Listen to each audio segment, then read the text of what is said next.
Mga pagbasa ng mga salita ng makapangyarihang Diyos ukol sa paghahangad sa katotohanan. Paano sikaping matamo ang katotohanan? Pangalawa. Sa ating nakaraang pagtitipon, nagbahaginan tayo sa isang malaking paksa. Paano sikaping matamo ang katotohanan? Paano sikaping matamo ang katotohanan? Paano nga ba tayo nagbahaginan sa usaping ito? Nagbahagi ang Diyos tungkol sa dalawang aspeto. Ang una ay ang pagbitaw at ang pangalawa ay ang pag-aalay.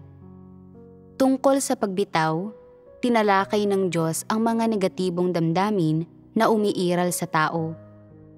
Partikular na nagbahagi ang Diyos tungkol sa mga epekto at kahihinatnan sa ating tungkulin ng mga negatibong damdamin ng pagiging mas mababa, pagkagalit at pagkamuhi.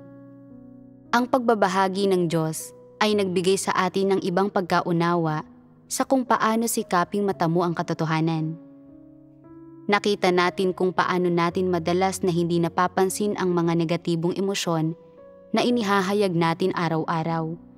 At kadalasan ay hindi natin nakikilatis o nauunawaan ang ating mga negatibong emosyon. Hindi patas tayong humuhusga na sadyang ganitong uri tayo ng tao. Dinadala natin sa ating tungkulin ang mga negatibong damdamin na ito at may direktang epekto ito sa mga resulta ng tungkuling iyon. Naiimpluwensyahan din ito kung paano natin tingnan ang mga tao at bagay-bagay at kung paano natin harapin ang mga suliranin sa ating buhay. Dahil dito ay napakahirap para sa atin na tahakin ang landas ng pagsisikap na matamo ang katotohanan. Sa huling pagtitipon natin, nagbahagi ako tungkol sa kung paano sikaping matamo ang katotohanan. Pagdating sa pagsasagawa, may dalawang pangunahing landas: ang pagbitaw at ang pag-aalay. Noong huli, binuod natin ang mga pangunahing issue na kaugnay ng unang aspeto ng unang landas, ang pagbitaw. Ibig sabihin, kailangan ng isang tao na bitawan ang iba't ibang uri ng emosyon. Karamihan sa mga ito ay mga negatibong emosyon. Yaong mga hindi normal, hindi makatwiran, at hindi umaayon sa konsensya at katwiran.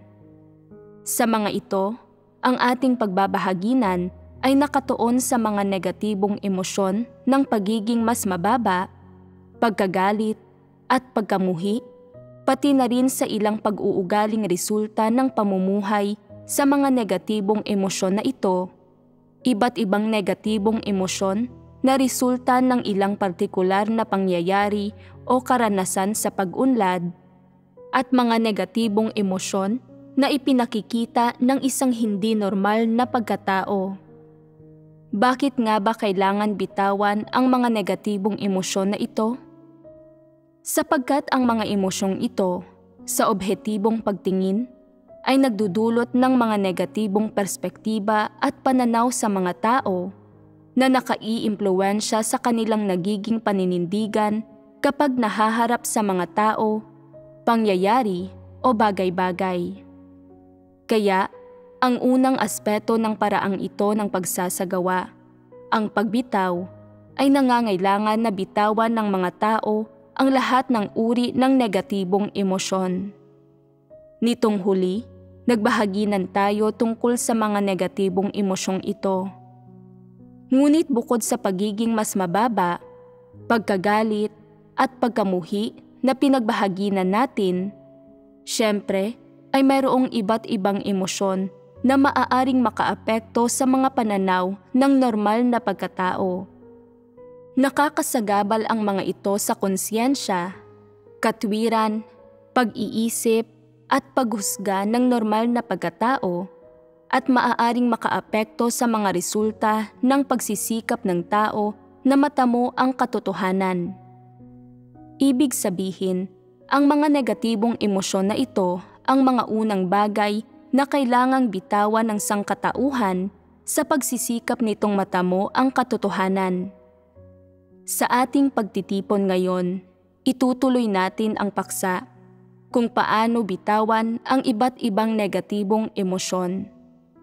Una, magbabahaginan tayo sa iba't ibang pagpapamalas ng mga negatibong emosyon at sa pamamagitan ng aking pagbabahagi tungkol sa mga pagpapamalas na ito, makakakuha ang tao ng kaalaman tungkol sa mga negatibong emosyon, maihahambing niya ang mga ito sa kanyang sarili at makakapag-umpisa siyang lutasin ang mga ito ng paisa-isa sa kanyang pang-araw-araw na buhay.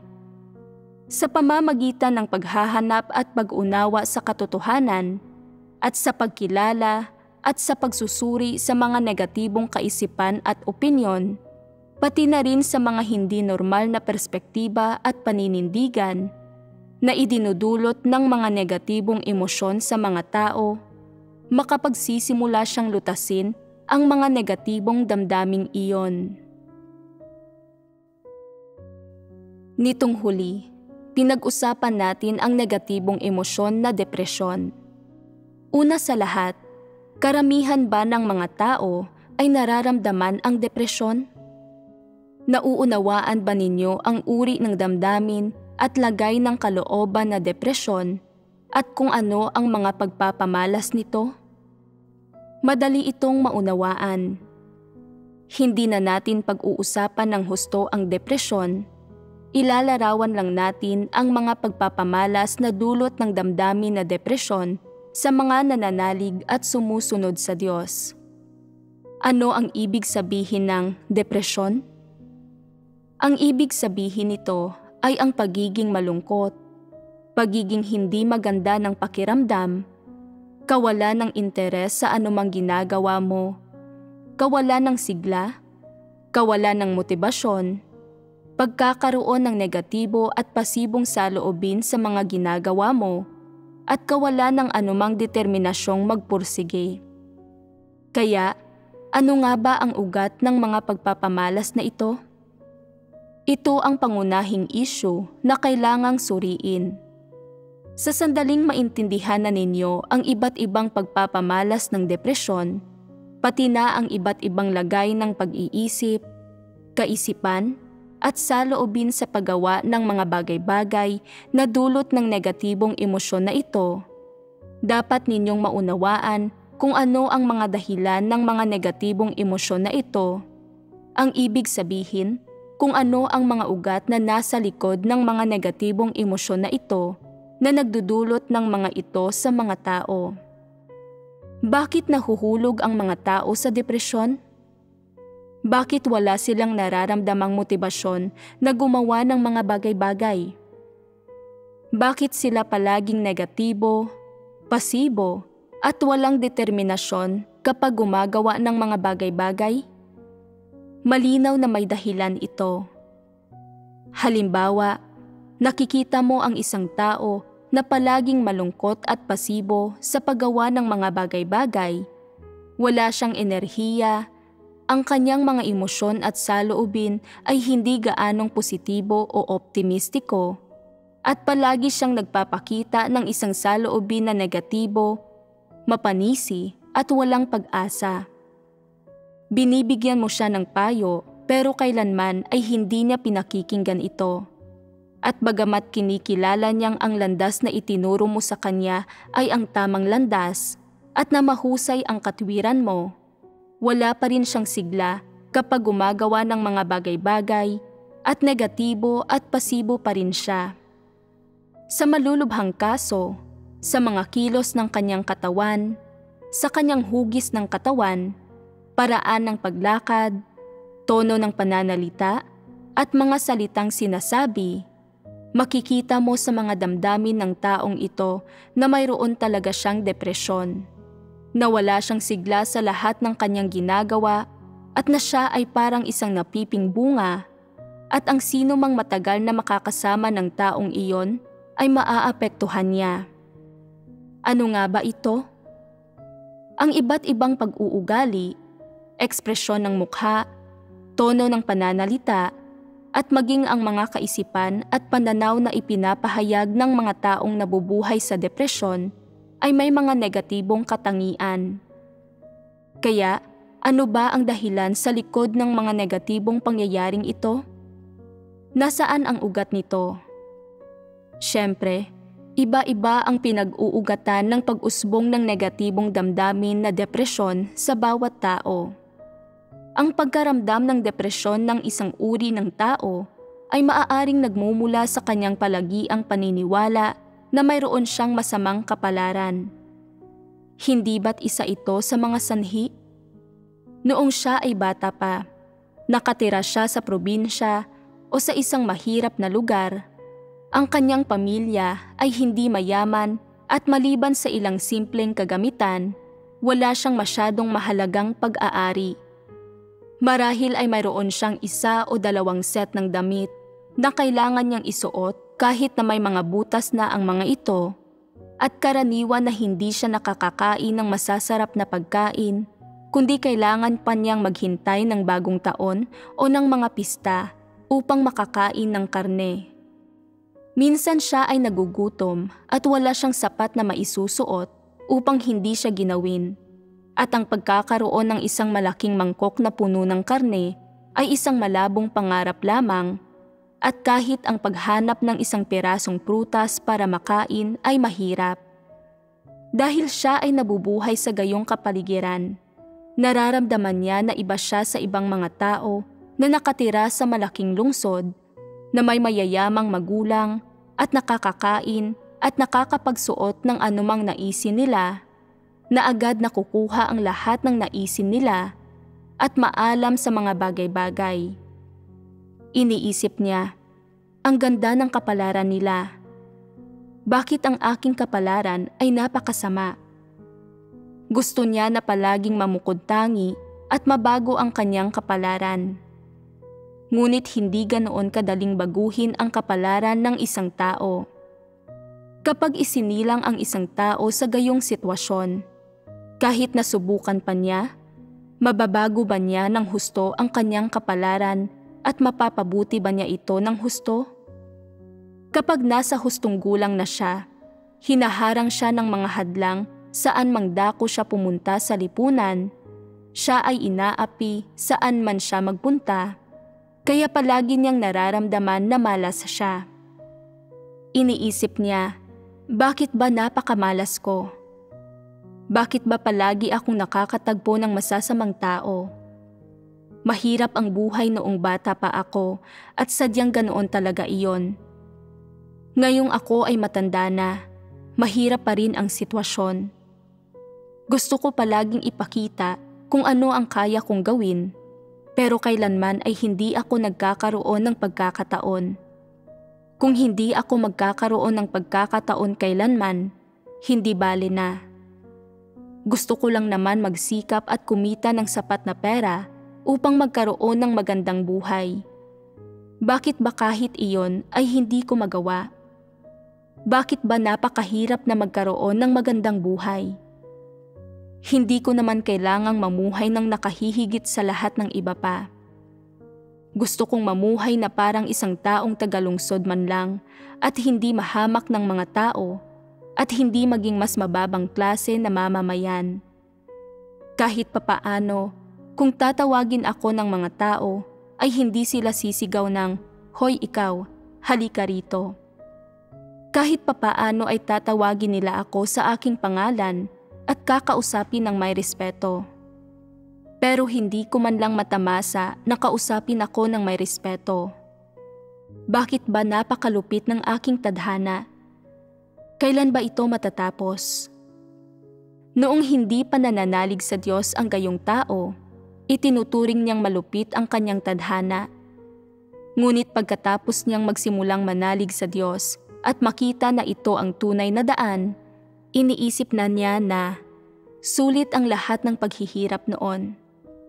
Lahat ng iyon ay pinangasiwaan at ginawa ng Diyos at mabuti ang ginawa ng Diyos. Kung hindi ako nagdusa ng ganoon, hindi sana ako nanalig sa Diyos. Ngayong nananalig na ako sa Diyos, kung matatanggap ko ang katotohanan, dapat ay maging mas maganda na ang tadhana ko. Ngayon ay nakapamumuhay na ako ng patas na buhay sa iglesia kasama ng mga kapatid ko at tinatawag ako ng mga tao na brother o sister at kinakausap nila ako ng may paggalang. Ngayon, natatamasa ko na ang pakiramdam na nirerespeto ako ng iba. Mukhang nagbago na ang tadhana niya at tila hindi na siya nagdurusa at wala na siyang masamang kapalaran. Sa sandaling magsimula siyang manalig sa Diyos, nagiging determinado siyang magampanan ng mabuti ang kanyang tungkulin sa sambahayan ng Diyos. Nagagawa niyang magtiis ng mga paghihirap at magpakasipag. Mas nakakayanan niya ang anumang usapin kaysa sa ibang tao at nagsusumikap siyang makamit ang pagsang-ayon at paggalang ng karamihan. Iniisip niya na baka mapili pa siyang leader sa iglesia, isa sa mga tagapamahala o leader ng grupo, at kung magkagayon, hindi ba't bibigyang karangalan niya ang kanyang mga ninuno at pamilya? Hindi ba't nabago na niya ang kanyang tadhana kung magkagayon? Ngunit ang kanyang mga pangarap ay hindi natutupad sa realidad, kaya pinanghihinaan siya ng loob at iniisip niya, maraming taon na akong sumasampalataya sa Diyos at magandang-maganda ang ugnayan ko sa mga kapatid. Pero bakit tuwing panahon na para pumili ng leader, ng tagapamahala o ng leader ng grupo, hindi ako kailanman napipili? Dahil ba sobrang ordinaryo ng hitsura ko o dahil hindi ganoon kahusay ang pagganap ko at walang nakapansin sa akin? Tuwing may botohan, umaasa ako ng kaunti at magiging masaya na ako kung mapipili ako bilang isang leader ng grupo man lang. Punong-puno ako ng kasiglahan na masuklian ang Diyos, pero lagi lang akong nadidismaya sa tuwing may botohan at hindi man lang ako nasasali sa mga ibinoboto. Bakit ganoon? Maaari kayang ang kaya ko lang talagang gawin sa buong buhay ko ay ang maging isang karaniwang tao, isang ordinaryong tao, isang taong hindi kahanga-hanga?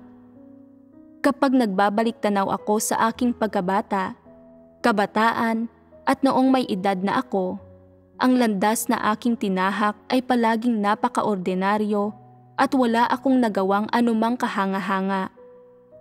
Hindi naman sa wala akong ambisyon o na masyadong kulang ang aking kakayahan at hindi rin sa kulang ako sa pagsusumikap o na hindi ko kayang magtiis ng hirap. May mga pangarap at mithiin ako at masasabi pa ngang may ambisyon ako. Kaya bakit ba kailanman ay hindi ko magawang mamukod-tangi? Sa huling pagsusuri, masama lang talaga ang aking kapalaran at nakatadhana na akong magdusa at ganito isinaayos ng Diyos ang mga bagay-bagay para sa akin. Habang mas pinag-iisipan niya ito, mas pumapangit ang tingin niya sa kanyang kapalaran. Sa ordinaryong takbo ng kanyang mga tungkulin, kung nagbibigay siya ng ilang mungkahi o nagpapahayag ng ilang opinyon at palaging nakatatanggap ng mga pagtutol at walang nakikinig sa kanya o sumeseryoso sa kanya, lalo pa siyang nalulungkot at iniisip niya, "Nako, masama talaga ang tadhana ko. Sa bawat grupo na kinabibilangan ko, palaging may masamang tao na humaharang sa aking pag-usad at nang aapi sa akin. Kailanman ay walang sumeseryoso sa akin at kailanman ay hindi ko magawang mamukod-tangi. Sa huli ay dito lang din nauuwi. Masama lang talaga ang tadhana ko. Ano man ang mangyari sa kanila, palagi nilang iniuugnay ito sa pagkakaroon nila ng masamang kapalaran. Palagi nilang pinaglalaanan ng lakas ang ideyang ito ng pagkakaroon ng masamang kapalaran. Nagsusumikap silang magkaroon ng mas malalim na pagkaunawa at pagpapahalaga rito. At habang iniisip nila ito, mas lalong nalulugmok sa depresyon ang kanilang damdamin. Kapag nakagagawa sila ng maliit na pagkakamali sa pagganap ng kanilang tungkulin, iniisip nila, "Naku, Paano ko magagawa ng maayos ang tungkulin ko kung ganito kasama ang kapalaran ko? Sa mga pagtitipon, nagbabahagi ang kanilang mga kapatid at iniisip nila ito ng paulit-ulit, ngunit hindi nila ito nauunawaan at iniisip nila, "Naku, paano ko mauunawaan ang mga bagay-bagay kung ganito kasama ang kapalaran ko?" Tuwing nakakakita sila ng isang taong mas magaling magsalita kaysa sa kanila, na kayang mas malinaw at mas maliwanag na talakayin ang pagkaunawa nito kaysa sa kanila, lalo pa silang nalulugmok sa depresyon. Kapag nakakakita sila ng isang taong kayang magtiis ng mga paghihirap at magbayad ng halaga, na nakakakita ng mga resulta sa pagganap ng tungkulin nito, na nakatatanggap ng pagsang-ayon ng kanyang mga kapatid at na itataas ang ranggo, nararamdaman nila ang kalungkutan sa kanilang puso. Kapag nakakakita sila ng isang tao na nagiging leader o manggagawa, lalo pa silang nalulugmok sa depresyon, at kahit kapag nakakakita sila ng isang taong mas magaling kumanta at sumayaw kaysa sa kanila, at nadarama nilang mas mababa sila sa taong iyon, ay nalulugmok sila sa depresyon. Sino mang mga tao o anumang mga pangyayari o bagay ang kanilang nakahaharap o anumang sitwasyon ang kanilang nakahaharap, palagi silang tumutugon sa mga ito nang may mga damdamin na lugmok sa depresyon. Kahit kapag nakakakita sila ng isang taong may suot na damit na medyo mas maganda kaysa sa kanila o na ang ayos ng buhok ay medyo mas maganda, palagi silang nalulungkot at umuusbong ang selos at inggit sa kanilang puso hanggang sa wakas ay malugmok silang muli sa depresyon. Ano ang mga idinadahilan nila? Iniisip nila, "Oh, hindi ba't ito ay dahil sa masama ang kapalaran ko? Kung medyo mas mahitsura ako, kung ang tikas ko ay katulad ng sa kanila, kung ako ay matangkad na may magandang pangangatawan, may magagarang damit at maraming pera, may mabubuting magulang, kung nagkagayon, hindi ba't iba ang magiging lagay ng mga bagay kumpara sa ngayon? Kung nagkagayon, hindi ba't titingalain ako ng mga tao at maiinggit at magsiselo sila sa akin? Sa huli, masama ang kapalaran ko at wala akong ibang masisisi. Sa ganito kasamang kapalaran, walang nangyayaring tama sa akin at hindi ako makalakad kahit saan nang hindi natitisod. Ito'y bunga lamang ng masama kong kapalaran at wala akong magagawa tungkol dito.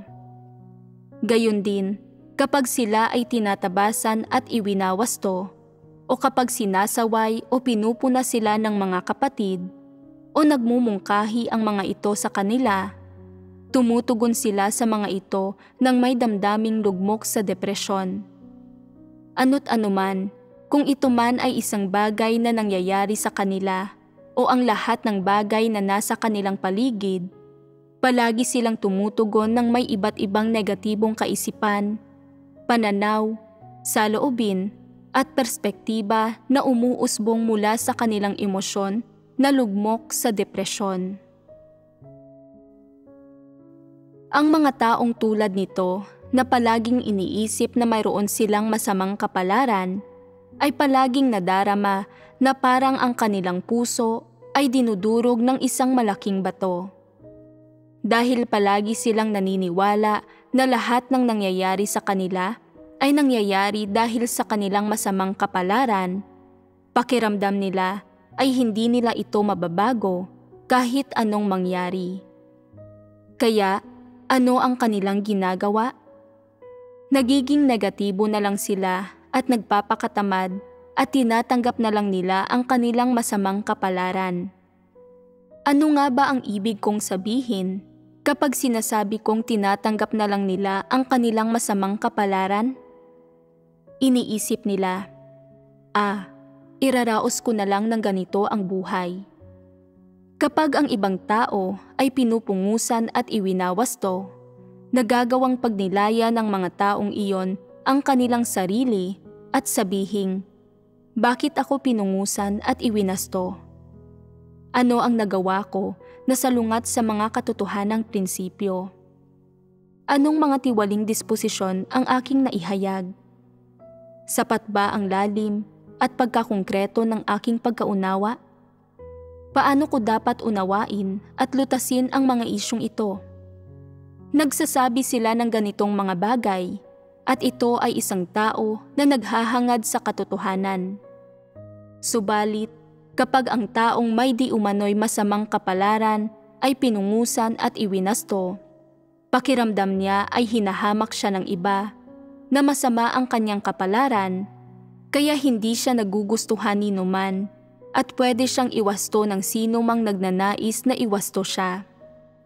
Kapag walang nagwawasto sa kanya, napapawi ng kaunti ang kanyang depresyon, ngunit sa sandaling may magwasto sa kanya, lalong lumalala ang kanyang depresyon. Kapag iwinawasto ang ibang tao, maaaring makaramdam sila ng pagkanegatibo sa loob ng ilang araw. Binabasa nila ang mga salita ng Diyos at sa tulong at suporta ng kanilang mga kapatid, nagagawa nilang tanggapin ang katotohanan at unti-unti silang nagbabago at nakakaalis sila sa negatibong kalagayan na iyon. Subalit, ang mga taong iniisip na mayroon silang masamang kapalaran, bukod sa hindi nila iniiwan ang negatibong emosyon na iyon, sa kabaligtaran ay mas lalo siyang nakatitiyak na mayroon nga silang masamang kapalaran. Bakit nga ba ganito? Sa pagdating nila sa sambahayan ng Diyos, pakiramdam nila ay hindi kailanman lubusang nagagamit ang kanilang mga kakayahan na palaging sila ang iwinawasto at sinisisi. Iniisip nila, nakita mo ba? Ginagawa ito ng ibang tao pero hindi sila iwinawasto. Kaya bakit ako iwinawasto kapag ginagawa ko ito? Tiyak na ipinapakita nito na mayroon akong masamang kapalaran. Kaya sila ay nalulugmok sa depresyon at kawalan ng pag-asa. Paano man subukan ng ibang tao na magbahagi sa kanila tungkol sa katotohanan, hindi nila ito lubos na nauunawaan at sinasabi nila, kapag iwinawasto kayo ay saglit lang, pero iba ang nangyayari kapag ako ang iwinawasto. Wala akong magawang tama at isinilang ako upang magtiis ng pagwawasto. Wala akong ibang masisisi, sadyang masama lang talaga ang kapalaran ko. Dahil palagi silang naniniwala na may masama silang kapalaran at na sila ay mananatili sa ganitong kalagayan hanggat sila ay nabubuhay, paano man sabihan ng sambahayan ng Diyos ang mga tao kung paano hangarin ang katotohanan, kung paano gampanan ang tungkulin ng isang nilikha, at kung paano gampanan ang kanilang tungkulin ng pasok sa pamantayan, wala silang nauunawaan sa mga ito. Dahil palagi silang nakatitiyak na mayroon silang masamang kapalaran, pakiramdam nila ay hindi sila bahagi ng kamanghamanghang bagay na ito ng paghahangad sa katotohanan at pagkakamit ng kaligtasan. Kaya't hindi sila gaanong maingat sa pagganap sa kanilang tungkulin. Sigurado sila sa kanilang mga puso na ang mga taong may masamang kapalaran ay hindi kayang gampanan ng maayos ang kanilang tungkulin. Tanging ang mga taong may magandang kapalaran ang maayos na nakagaganap sa kanilang tungkulin. Kapag ang isang tao ay may magandang kapalaran, nagugustuhan sila ng mga tao kahit saan sila magpunta, at lahat ay madali para sa kanila. May masama akong kapalaran at palagi akong nakatatagpo ng masasamang tao. Kailanman ay hindi maganda ang pakiramdam ko kapag gumagawa ako ng aking mga tungkulin. Sunod-sunod na nangyayari ang mga kamalasang ito. Dahil naniniwala silang may masama silang kapalaran, palagi silang nalulumbay at nalulugmok sa depresyon.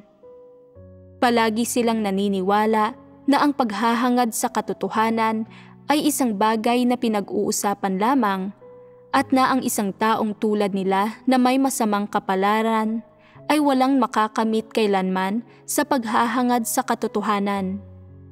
Pakiramdam nila, kahit pahangarin nila ang katotohanan, wala silang makakamit sa huli at palagi nilang iniisip na paano makakapasok sa kaharian ang mga taong may masamang kapalaran. Paano magkakamit ng kaligtasan ang mga taong may masamang kapalaran? Hindi sila nangangahas na paniwalaan ito, kaya't palagi nilang nililimitahan ang kanilang sarili. Iniisip na, dahil masama ang kapalaran ko at isinilang ako upang magdusa, hindi naman gaanong masama kung mabuhay ako at maging isang tagapaglingkod sa huli. Mangangahulugan iyon na ang mabubuting gawa ng aking mga ninuno ay magbubunga sa akin at pagpapalain nila ako ng magandang kapalaran. Dahil masama ang kapalaran ko, bagay lang ako sa paggawa ng hindi espesyal na mga tungkulin tulad ng pagluluto, paglilinis o pangangalaga sa mga anak ng mga kapatid o ng ilang simpleng trabaho at iba pa. Para naman sa mga gawain sa sambahayan ng Diyos na nagdudulot na ikaw ay mamukod-tangi, malamang na wala akong magiging kinalaman sa mga iyon sa buong buhay ko. Alam mo, pumasok ako sa sambahayan ng Diyos na puno ng sigla, at ano ang nangyari sa akin sa huli? Nagluluto at gumagawa na lamang ng mga manumanong gawain. Walang nakakapansin kung gaano ako kapagod o kung gaano ito kahirap. Walang nakakakita at walang may pakialam. Kung hindi ito masamang kapalaran, ay ewan ko na lang. Ang ibang tao ay mga pangunahing aktor o mga extra. Gumagawa ng sunod-sunod na mga pelikula, ng sunod-sunod na mga video. Sobrang kahanga-hanga ito. Kahit minsan ay hindi pa ako namukod-tangi. Napakahirap ng buhay na ito. Napakasama ng kapalaran ko. Sino ang dapat sisihin sa masamang kapalaran ko? Hindi ba't kasalanan ko ito? Magpapatuloy lang ako hanggang sa oras ko ng mamatay.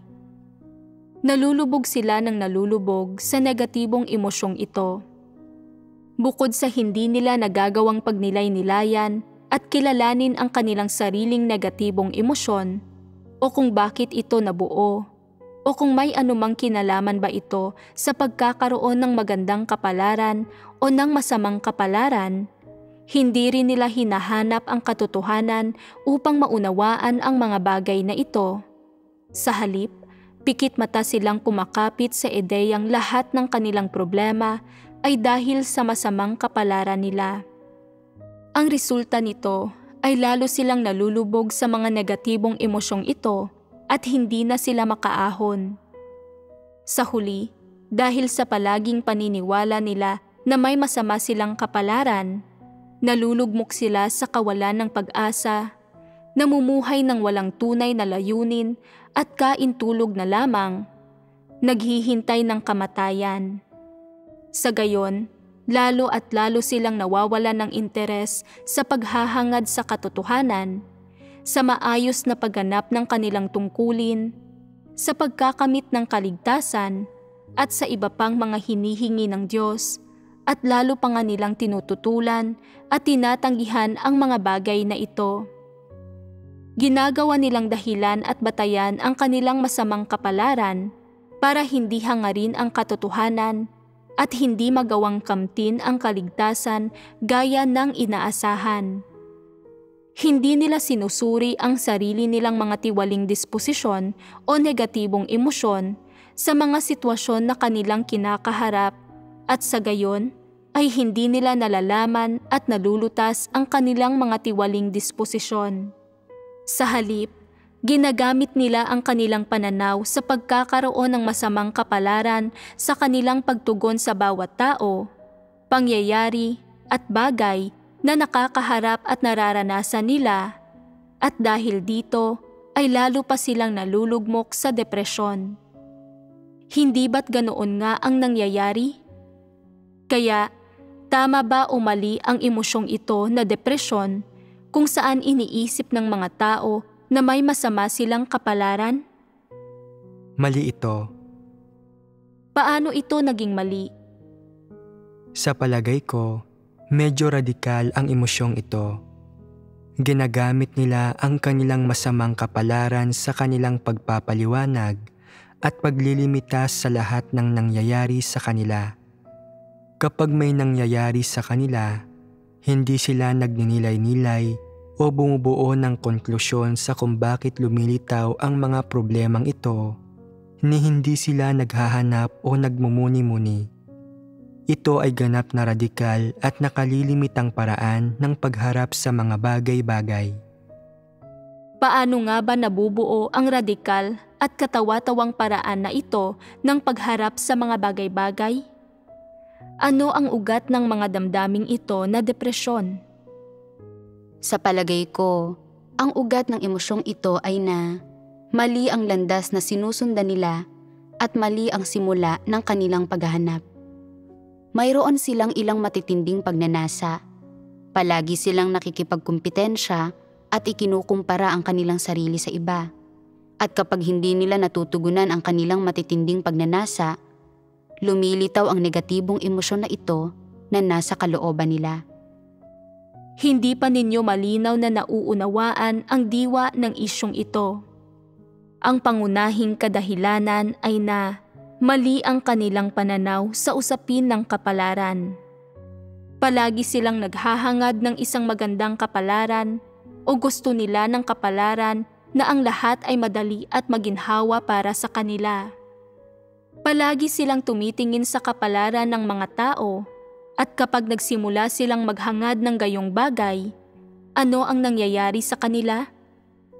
Tinitingnan nila ang pamumuhay ng mga tao sa iba't ibang mga kalagayan, kung ano ang kinakain, sinusuot, pinaglilibangan ng mga ito, at pagkatapos ay ikinukumpara nila ito sa kanilang sariling kalagayan at nararamdaman nila na mas masama ang lahat ng aspeto ng kanilang kalagayan, na ang lahat ay may mas magandang kalagayan kaysa sa kanila. Kaya naniniwala silang may masama silang kapalaran. Sa katunayan, hindi naman sila ang may pinakamasamang kalagayan, ngunit palagi nilang inihahambing at sinusukat ang kanilang sarili sa iba. Palagi silang nagsisikap na pagnilayan at obserbahan ang usaping ito ng kapalaran at pinag-aaralan nila ito ng husto. Ginagamit nila ang perspektiba at pananaw kung ang kapalaran ba ay maganda o masama upang sukatin ang lahat ng bagay. Palaging nagsusukat hanggang sa sila ay malugmok na lamang sa isang sulok at wala ng landas pasulong, at sa huli ay nalulubog sila sa pagka-negatibo. Palagi nilang ginagamit ang pananaw kung maganda o masama ba ang kapalaran upang sukatin ang panlabas na anyo ng lahat ng nangyayari, sa halip na tingnan ang diwa ng mga bagay-bagay. Ano ang kanilang nagiging pagkakamali sa paggawa nito? Ang kanilang mga kaisipan at pananaw ay mali at katawa-tawa, at mali ang kanilang mga ideya tungkol sa kapalaran. Ang kapalaran ng tao ay isang napakalalim na usapin na walang sino man ang malinaw na makakaunawa. Hindi lamang ang petsa ng kapanganakan ng isang tao o ang eksaktong oras ng kanyang kapanganakan ang nagtatakda kung ang kapalaran ng isang tao ay magiging mabuti o masama. Ito ay isang misteryo. Ang isinaayos ng Diyos na kapalaran ng isang tao, ito man ay maganda o masama, ay hindi dapat tingnan o sukatin gamit ang mga mata ng tao o ang mga mata ng manghuhula, ni hindi ito dapat sukatin batay sa laki ng yaman at kabantugang natatamasa ng taong iyon sa kanyang buong buhay, o kung gaano karaming paghihirap ang kanyang nararanasan, o kung gaano siya kamatagumpay sa kanyang paghahangad sa mga oportunidad, kasikatan at kayamanan. Gayunpaman, ito mismo ang malubhang pagkakamali na ginagawa ng mga nagsasabing sila ay may masamang kapalaran. Ito rin ay isang paraan ng pagsukat ng kapalaran ng isang tao na ginagamit ng karamihan ng mga tao. Paano ba sinusukat ng karamihan sa mga tao ang kanilang sariling kapalaran? Paano sinusukat ng mga makamundong tao kung ang kapalaran ng isang tao ay maganda o masama? Pangunahin na ibinabatay nila ito sa kung ang takbo ng buhay ng taong iyon ay maayos o hindi.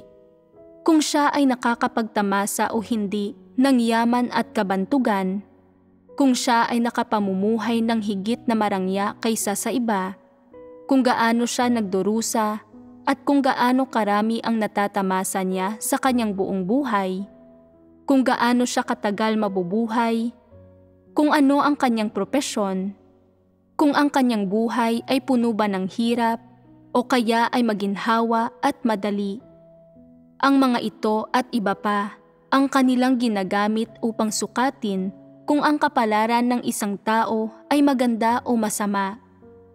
Hindi ba't ganito nyo rin sinusukat ito? Kaya, kapag ang karamihan sa inyo ay nakakaharap ng isang bagay na hindi ninyo gusto, kapag dumaranas kayo ng paghihirap o hindi ninyo magawang matamasa ang isang mas mataas na uri ng pamumuhay, iisipin ninyong may masamang kapalaran din kayo at malulugmo kayo sa depresyon. Ang mga nagsasabing sila ay may masamang kapalaran ay hindi naman laging totoong may masamang kapalaran. Gayon din, ang mga nagsasabing sila ay may magandang kapalaran ay hindi naman laging totoong may magandang kapalaran. Paano nga ba nasusukat kung maganda o masama ang kapalaran? Ang iyong kapalaran ay maganda kung nananalig ka sa Diyos at hindi ito maganda kung hindi ka nananalig sa Diyos. Tama bang sabihin ito? Hindi lagi.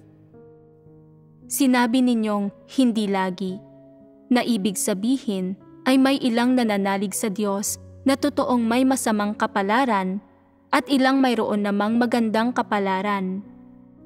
Kung ganito nga, may mga hindi nananalig sa Diyos na mayroon ding magandang kapalaran at mayroon ding may masamang kapalaran. Tama bang sabihin ito? Hindi, mali iyon. Sabihin ninyo sa akin ang inyong mga dahilan kung bakit ninyo sinasabi ito. Bakit ito mali? Hindi ako naniniwala na ang kapalaran ng isang tao ay may kinalaman sa kung nananalig siya sa Diyos. Tama iyan. Kung maganda o masama ang kapalaran ng isang tao, ay walang kinalaman sa pananalig sa Diyos. Kaya, ano ba ang may kinalaman dito? May kinalaman ba ito sa landas na tinatahak ng mga tao o sa kanilang mga hangarin? Ibig bang sabihin, may magandang kapalaran ang isang tao kung siya ay naghahangad sa katotohanan, ngunit masama ang kapalaran niya kung hindi siya naghahangad sa katotohanan? Sabihin ninyo sa akin, may magandang kapalaran ba ang isang byuda?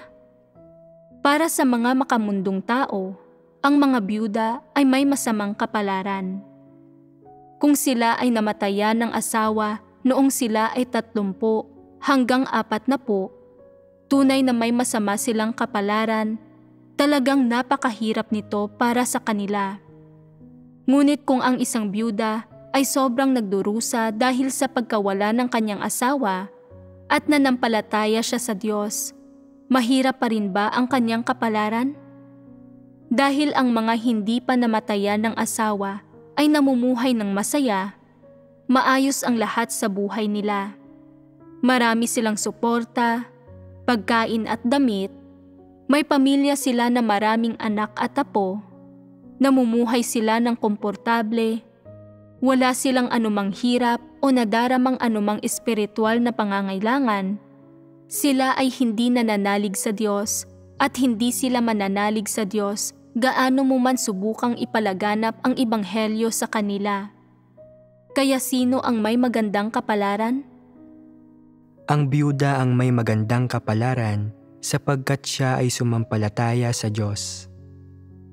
Kasi dahil itinuturing ng mga makamundong tao na may masamang kapalaran ang biyuda at siya ay labis na nagdurusa, nagbabago siya ng direksyon at nagsisimulang sundan ang ibang landas at nananalig siya sa Diyos at sumusunod sa Diyos. Hindi ba't ibig sabihin nito ay mayroon na siyang magandang kapalaran ngayon at siya ay nabubuhay ng maligaya? Ang kanyang masamang kapalaran ay naging magandang kapalaran na. Kung sasabihin mong siya ay may masamang kapalaran, ang kanyang kapalaran sa buhay ay dapat palaging masama at hindi niya ito mababago. Kung gayon, paano ba ito mababago? Nagbago ba ang kanyang kapalaran nang magsimula siyang sumampalataya sa Diyos? Hindi. Ito ay dahil nagbago ang kaniyang pananaw sa mga bagay-bagay. Dahil nagbago ang kanyang pagtingin sa mga bagay-bagay. Nagbago ba ang objetibong katunayan ng kanyang sariling kapalaran? Bago magsimulang sumampalataya sa Diyos ang biyuda, naiinggit siya sa mga babae na hindi pa namamatayan ng asawa. Iniisip na, tingnan mo siya, kay ganda ng kapalaran niya. May asawa siya, may tahanan, namumuhay siya ng masaya at kontento. Hindi niya nararanasan ang sakit na ito na dulot ng pagiging biyuda.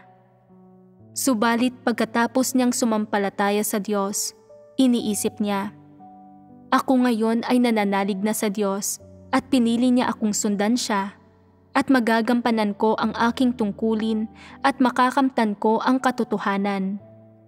Sa hinaharap ay makakamit ko ang kaligtasan at makapapasok ako sa kaharian. Kay ganda ng kapalarang ito, hindi siya nabiyuda, ngunit ano ang kanyang kapalaran? Lagi siyang naghahangad na masiyahan sa buhay, naghahangad ng kasikatan, kayamanan at katayuan, at umaasang magtatagumpay sa kanyang propesyon at magtatamasa ng kasaganaan at kayamanan. Ngunit kalaunan, kapag siya ay namatay, mapupunta pa rin siya sa impyerno. Masama ang kapalaran niya. Mas maganda ang kapalaran ko kaysa sa kanya. Nagbago na ang kanyang pananaw, ngunit hindi nagbago ang mga objetibong katunayan. Ang taong hindi nananalig sa Diyos ay iniisip pa rin na, mas maganda ang kapalaran ko kaysa sa iyo. Isa kang biyuda, ako ay hindi. Mas maganda ang buhay ko kaysa sa iyo. Maganda ang kapalaran ko. Gayunpaman, sa mga mata ng babae na nananalig sa Diyos, hindi maganda ang kapalaran nito. Paano nangyari ang pagbabagong ito? Nagbago ba ang objetibong kapaligiran ng biyuda? Hindi. Kaya paano nagbago ang kanyang mga pananaw? Ang kanyang pamantayan sa pagsukat kung maganda ba o masama ang mga bagay-bagay ay nagbago na. Oo, ang kanyang mga pananaw sa kung paano sukatin at tingnan ang mga usapin ay nagbago na.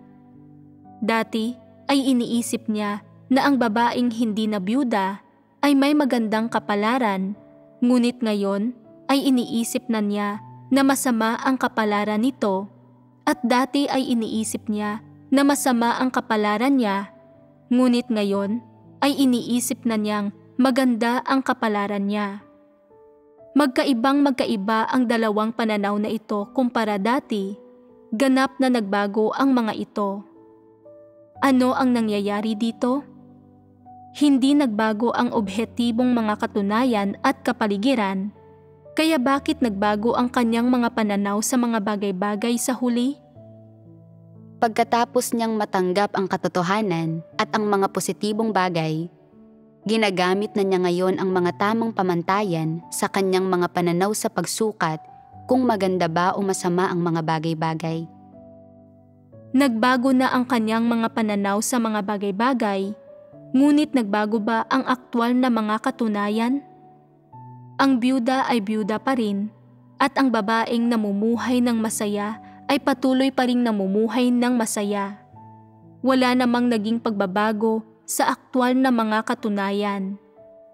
Kaya, sino ang may magandang kapalaran at sino ang may masamang kapalaran sa huli? Maipapaliwanag mo ba? Iniisip dati ng byuda na masama ang kapalaran niya. Isang dahilan nito ay ang kanyang objetibong sitwasyon sa buhay at isa pang dahilan ay ang mga kaisipan at pananaw na dulot ng kanyang objetibong kapaligiran.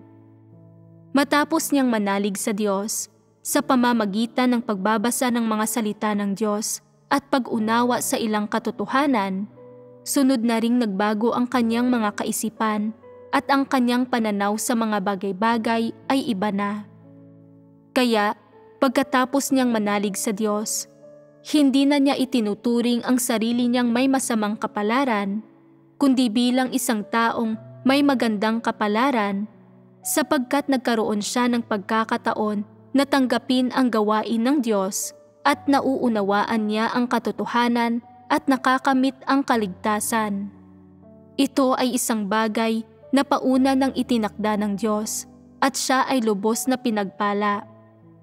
Sa sandaling siya ay nanalig na sa Diyos, nakatuon na lamang siya sa paghahangad sa katotohanan na iba sa mga layuning pinagsikapan niyang matamo noon. Bagamat ang kanyang mga kalagayan sa pamumuhay, kapaligirang pinamumuhayan, at kalidad ng buhay ay pareho pa rin at hindi nagbago, ang kanyang mga pananaw sa mga bagay-bagay ay nagbago na. Sa katunayan, talaga bang nagkaroon siya ng magandang kapalaran dahil nananalig siya sa Diyos? Hindi naman. Sadya lamang na ngayong nananalig na siya sa Diyos, may pag-asa siya, nakadarama siya ng kasiyahan sa kanyang puso, nagbago na ang mga mithiing kanyang hinahangad, iba na ang kanyang mga pananaw, kaya naman ang kanyang kasalukuyang kapaligirang pinamumuhayan ay nagbibigay sa kanya ng kaligayahan, kasiyahan, kagalakan at kapayapaan. Nararamdaman niya na ang kanyang kapalaran ay napakaganda na ngayon, higit na mas maganda kaysa sa kapalaran ng babaeng hindi na byuda. Ngayon lamang niya napagtatanto na ang kanyang pananaw noong naniniwala siyang masama ang kanyang kapalaran ay mali pala. Ano ang maaari ninyong makita rito? May mga bagay bang matatawag na magandang kapalaran at masamang kapalaran? Walang ganito. Noon pa man, ay pauna nang itinakda ng Diyos ang kapalaran ng mga tao at hindi mababago ang mga ito. Ang magandang kapalaran at masamang kapalaran na ito ay magkakaiba sa kada tao at ito ay nakadepende sa kapaligiran, sa kung ano ang nararamdaman ng mga tao at kung ano ang kanilang hinahangad. Kaya naman, ang kapalaran ng isang tao ay hindi maganda at hindi rin masama. Maaaring napakahirap ng buhay mo, ngunit maaari mong isipin na hindi ako naghahangad ng marangyang buhay. Masaya na ako na may sapat akong makakain at maisusuot. Lahat ay dumaranas ng paghihirap sa kanilang buhay. Sinasabi ng mga makamundong tao, hindi mo makikita ang bahaghari maliban na lang kung umuulan, kaya't may halaga ang paghihirap. Hindi ito masyadong masama at hindi masama ang kapalaran ko. Binigyan ako ng langit ng kaunting pasakit, ilang pagsubok at pagdurusa. Iyon ay dahil mataas ang tingin niya sa akin. Ito ay isang magandang kapalaran. May mga tao namang nag-iisip na ang paghihirap ay masama, na ito ay nangangahulugan na may masama silang kapalaran at tanging ang pamumuhay na walang paghihirap na puno ng kaginhawahan at kaalwanan ang nangangahulugang may maganda silang kapalaran. Para sa mga hindi mananampalataya, Kanya-kanyang opinyon ito ng mga tao sa usapin. Paano itinuturing ng mga nananalig sa Diyos ang usaping ito ng kapalaran? Pinag-uusapan ba natin ang pagkakaroon ng magandang kapalaran o masamang kapalaran? Hindi natin sinasabi ang ganitong mga bagay. Sabihin ng may maganda kang kapalaran dahil nananalig ka sa Diyos. Kung gayon, kung hindi mo susundin ang tamang landas sa iyong pananampalataya, kung ikaw ay parurusahan, ilalantad at palalayasin, nangangahulugan ba ito na may magandang kapalaran ka o may masamang kapalaran? Kung hindi ka nananalig sa Diyos, imposibleng ikaw ay mailalantad o mapapaalis. Ang mga hindi nananalig at ang mga relihiyoso ay hindi nagsasalita tungkol sa paglalantad o pagkilatis sa mga tao at hindi rin sila nagsasalita tungkol sa pagpapaalis o pagpapalayas ng mga tao. Dapat sana ay nangangahulugan ito na may magandang kapalaran ang mga tao kapag sila ay nakakapanalig sa Diyos, ngunit kung sila ay maparurusahan sa huli, ibig bang sabihin niyon na may masama silang kapalaran? Ang dati nilang magandang kapalaran ay biglang nagiging masama. Kaya alin nga ba rito? Kung maganda man o hindi ang kapalaran ng isang tao, ay hindi isang bagay na maaaring husgahan. Hindi ito kayang husgahan ng mga tao. Lahat ng ito ay ginawa ng Diyos, at ang lahat ng isinasaayos ng Diyos ay maganda. Sadyang magkakaiba lang talaga ang takbo ng kapalaran ng bawat individual o ang kanilang kapaligiran at ang mga tao, pangyayari at mga bagay na kanilang kinakaharap at ang landas sa buhay na kanilang nararanasan sa kanilang mga buhay ay magkakaiba. Ang mga bagay na ito ay magkakaiba sa kada tao. Ang kapaligirang pinamumuhayan at kapaligirang kinalalakhan ng bawat individual na parehong isinaayos ng Diyos ay lahat magkakaiba. Ang mga bagay na nararanasan ng bawat individual sa kanilang mga buhay ay lahat magkakaiba. Walang tinatawag na magandang kapalaran o masamang kapalaran. Lahat ng ito ay isinasaayos ng Diyos at lahat ng ito ay ginawa ng Diyos.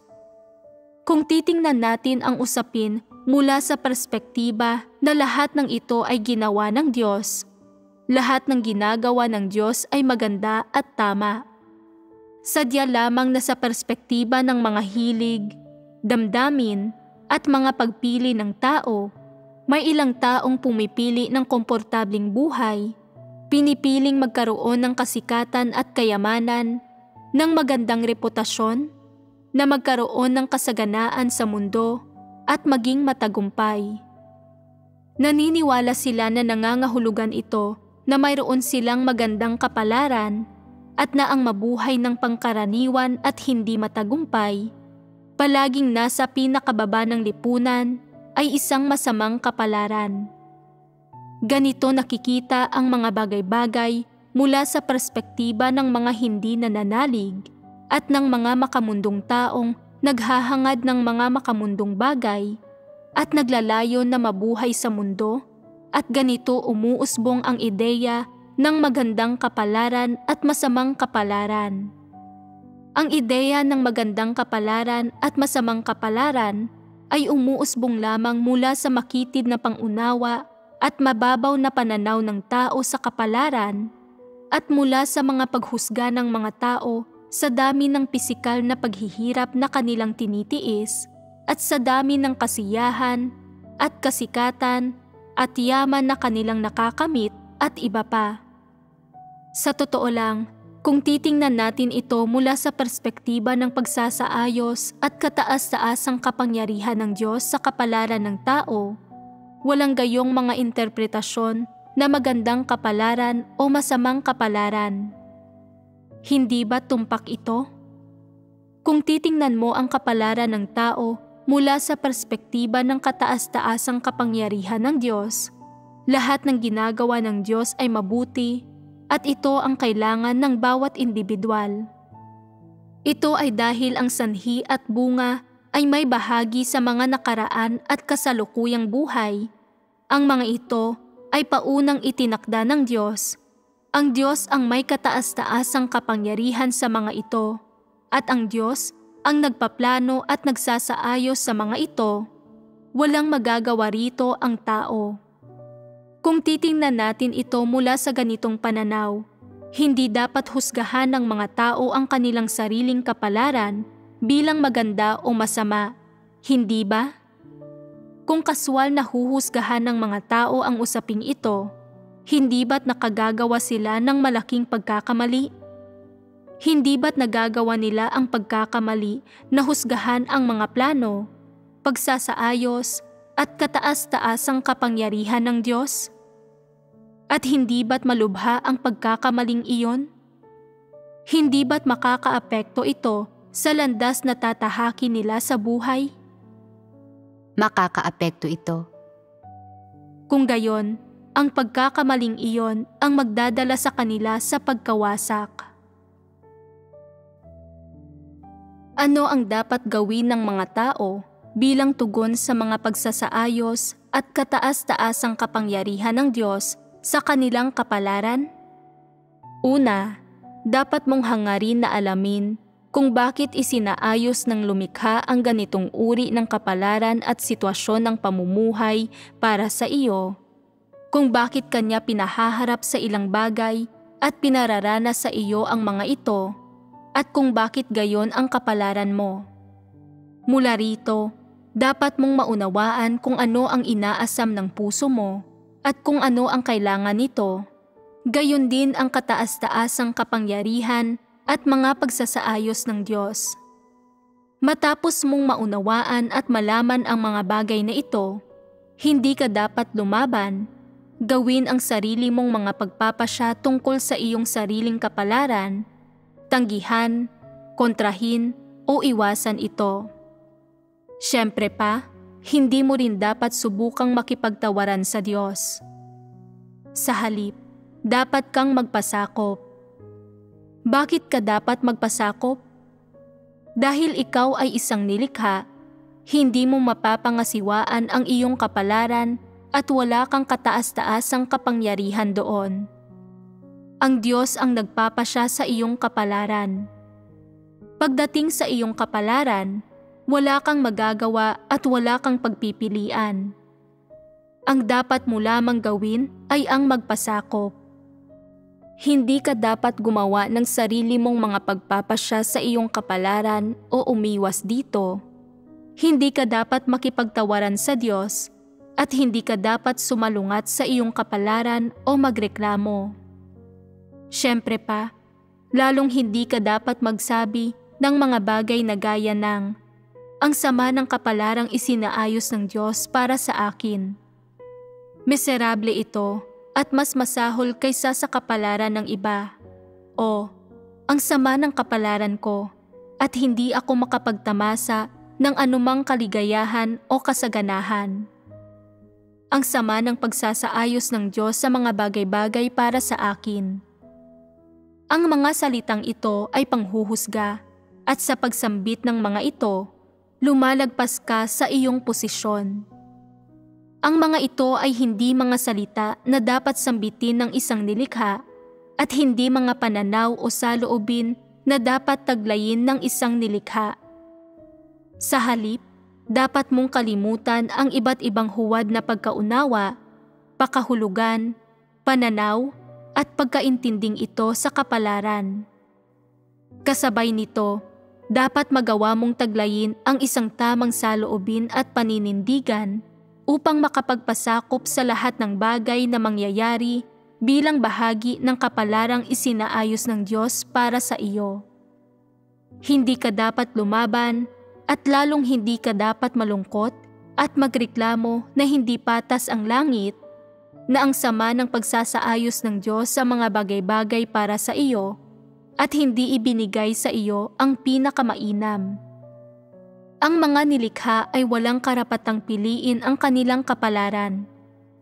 Hindi ka binigyan ng Diyos ng ganitong uri ng obligasyon at hindi niya ipinagkaloob ang karapatang ito sa iyo. Kaya, hindi mo dapat subukang gumawa ng mga pagpapasya, mga tuwiran sa Diyos o humingi ng mga karagdagang kahilingan sa Kanya. Dapat kang umayon at humarap sa mga pagsasaayos ng Diyos, anuman ang mga iyon.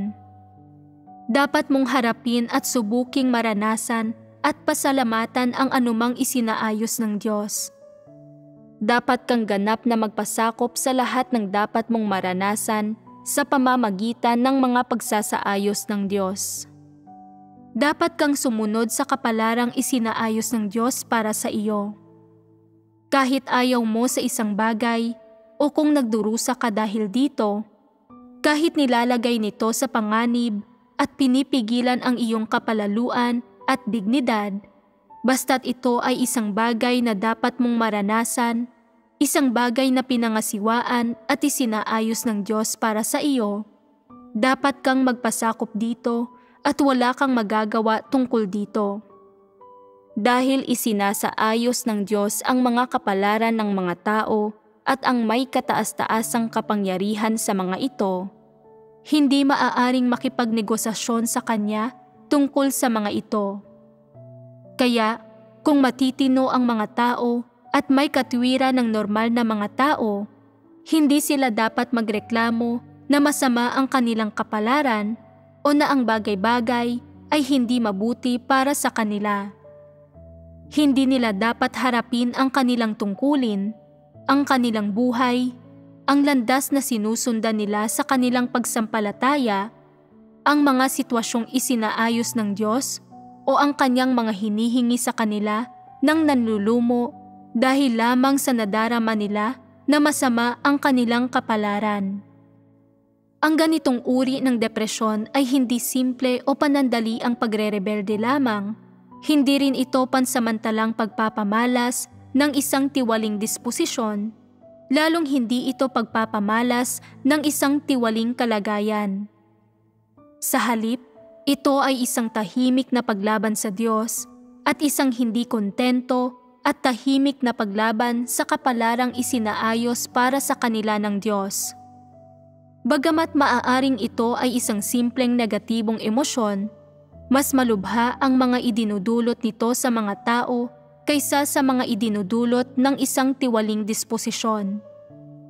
Maliban sa hinahadlangan ka nito na magkaroon ng positibo at tamang saloobin sa tungkuling dapat mong gampanan at sa iyong pang-araw-araw na buhay at paglalakbay sa buhay, ang mas malubha pa, maaari ka ring mawasak nito dahil sa depresyon.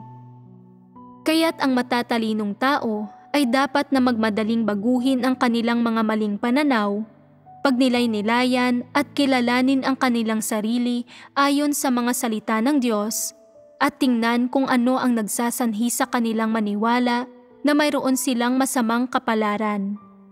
Dapat nilang tingnan kung paano napinsala ang kanilang dangal o paano nasaktan ang kanilang puso na nagresulta sa mga negatibong kaisipan tulad ng pakiramdam na may masama silang kapalaran na nagdulot sa kanilang malugmok sa negatibong emosyon na depresyon, kung saan hindi na sila kailanman nakaahon kahit hanggang sa kasalukuyan. Ito ay isang issue na dapat mong pagnilayan at suriin.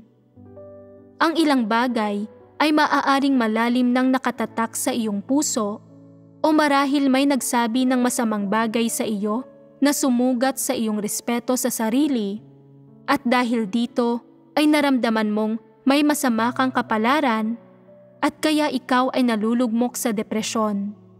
O marahil sa iyong buhay o habang lumalaki ka, may kung anong kaisipan o pananaw tungkol kay Satanas o sa mundo na umusbong at nagdulot sa iyong magkaroon ng maling pagkaunawang ito sa kapalaran at nagsanhi na maging labis kang sensitibo sa kung may maganda o masama kang kapalaran.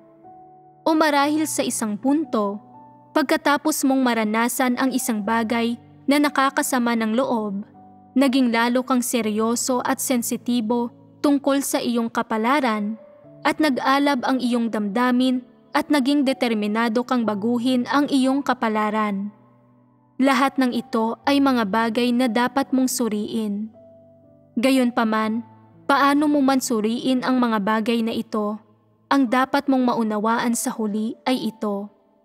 Hindi mo dapat gamitin ang mga iniisip at pananaw ukol sa kung maganda o masama ang kapalaran para sukatin ang iyong sariling kapalaran. Ang kapalaran ng buhay ng isang tao ay nasa mga kamay ng Diyos at matagal na itong isinaayos ng Diyos. Hindi ito isang bagay na mababago ng mga tao. Gayunpaman, nasa tao na ang pagpapasya sa kung anong uri ng landas ang tatahakin niya sa buong buhay niya at kung siya ay mamumuhay ng may halaga. Maaaring piliin mo na mamuhay ng may halaga, mabuhay para sa mga bagay na may halaga, mabuhay para sa mga plano at pamamahala ng lumikha, at para sa makatarungang layunin ng sangkatauhan. Siyempre, maaari mo ring piliin na hindi mabuhay para sa mga positibong bagay, at sa halip ay mabuhay para sa paghahangad ng kasikatan at kayamanan, isang opisyal na propesyon, kasaganaan, at mga makamundong kalakaran. Maaaring piliin mo ang buhay na walang anumang halaga at maging tulad ng isa sa mga naglalakad na bangkay. Lahat ng ito ay mga pagpapasyang maaari mong piliin.